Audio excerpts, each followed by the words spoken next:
마가복음 13장 12절 형제가 형제를 아비가 자식을 죽는 데 내어주며 자식들이 부모를 대적하여 죽게 하리라. 그리고 형제가 죽음 안으로 형제를 내어줄 것이다. 거룩한 성령이 사용하는 입술, 그리고 그 입술은 하나님의 독생자 예수 그리스도를 증언하는 입술이 됩니다. 그런데 이 과정은 영광스러운 자리에 있는 것이 아니라 세상에서 도저히 이해되지 않는 일이 사용됩니다. 도덕적으로 윤리적으로 인륜을 거부하고 철저하게 자기 입장으로 돌아가 자신을 보호하고 자신의 유익을 위해 그 어떤 악한 일도 행할 수 있는 사람들이 됩니다. 더 나아가 천륜과 관계도 이제는 의미 없는 것으로 여깁니다.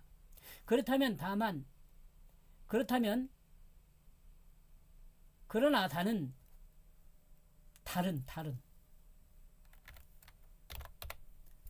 면도 생각할 수 있습니다. 그러나 다른 면도 생각할 수 있습니다. 만약에 이 사실을 마음의 눈으로 본다면 형제를 세속의 옥에 넘겨주는 것이 아니라 복음에 넘겨주는 것이 됩니다. 이는 죄에 대한 죽음에 넘겨주는 것이 됩니다. 죄에 대한 그 죽음이라고 그러겠네. 죄에 대한 그 죽음에 넘겨주는 것입니다. 그리고 이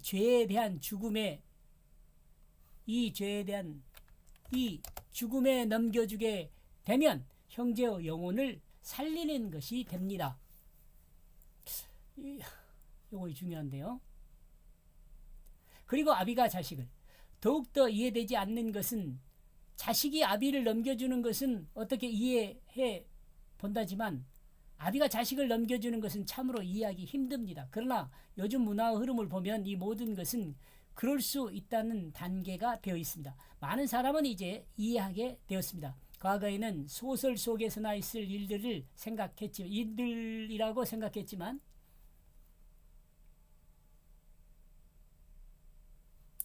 이제는 현실에서도 있는 일이라 인정합니다. 방송에서는 부모가 자식을 죽이는 일이 사건으로 드러나고 있습니다. 이제는 최소한 방송에 나올 일이 된 것입니다. 방송에 나오는 사실의 일이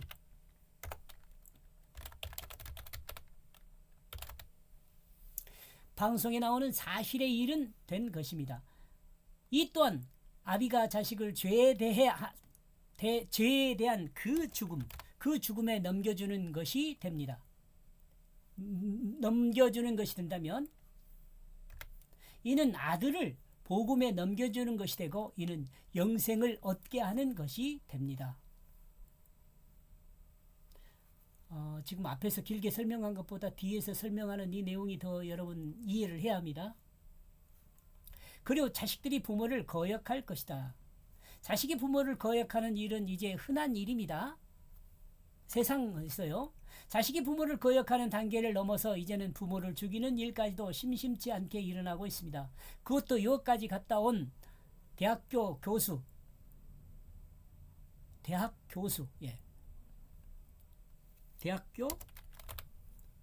교수가 부모를 죽이는 일이 우리 주변에 일어나고 있습니다.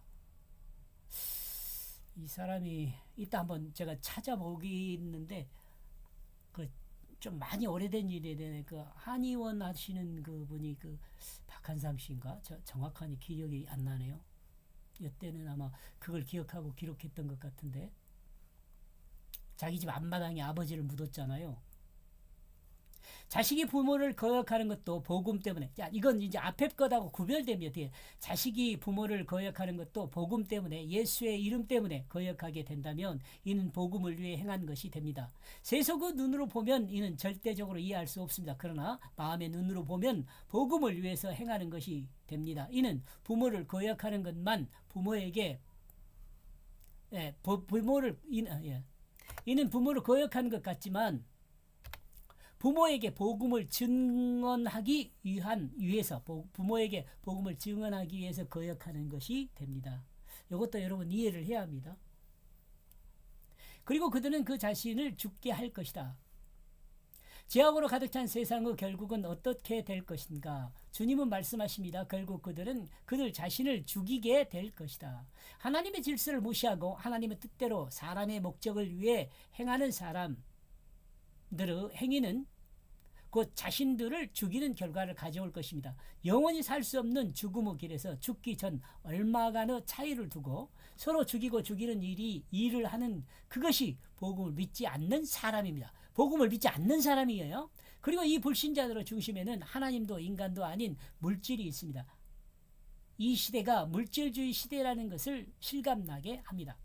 그러므로 이와 같은 죄는 죽어야 합니다. 이 죽음이 있어야 새 생명이 있습니다. 그리고 이 생명은 구원받은 생명이 될 것입니다. 그렇다면 이 내용은 다음과 같이 생각해 볼 수 있습니다. 만약에 이 역사를 마음의 눈으로 본다면 이는 어떤 상황이 될 것인가? 형제가 형제를 죽음에 넘겨주는 그것은 무엇인가? 부모가 자식을 주고 자식이 부모를 거역하며 부모를 죽게 한다는 것은 무엇인가?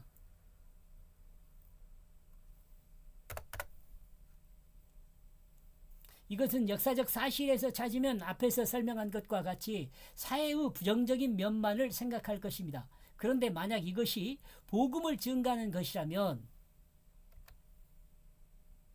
어떻게 될 것인가? 진실한 마음의 눈으로 확실히 진리를 알고 복음을 믿을 수 있도록 했다면 이는 죄에 대하여 형제를 죽이는 것이고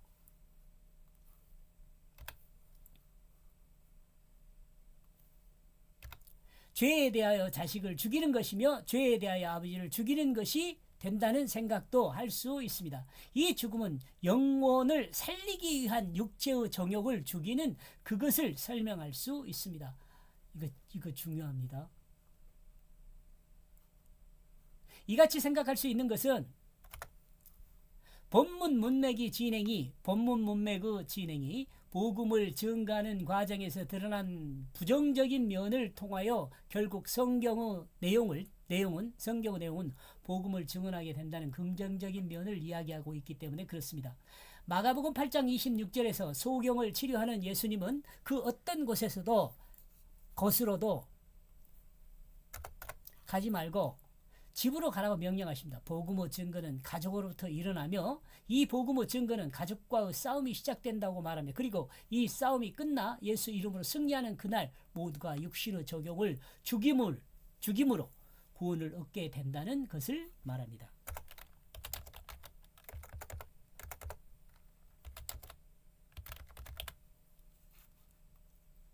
이렇게 해서 12절 그리고 그 형제가 죽음 안으로 형제를 내어줄 것이다. 그리고 아비가 자식을 그리고 자식들이 부모를 거역할 것이다. 그리고 그들은 그 자신들을 죽게 할 것이다. 형제 부모 자식이 없는 천륜이 무시되는 사회가 된다. 여기까지 보겠습니다. 고맙습니다.